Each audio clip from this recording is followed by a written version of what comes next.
sure that see, if everywhere done, I go there on top this thing. I be stand 9 for TikTok. How dey do TikTok? Just Go.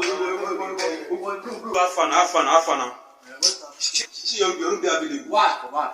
My girlfriend dey come. I beg, come on, John. How do I go carry you around? See, this is how you do for my top friend. That's how you do for me. I just want to make a teacher. Come on for here, John. No be.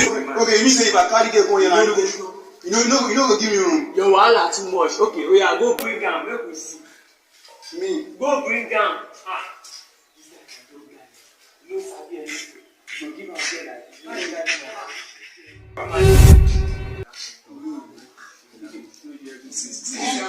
This is the girl I'm telling you about. Look at this now. Baby, give it to them. Don't run. Baby, can you please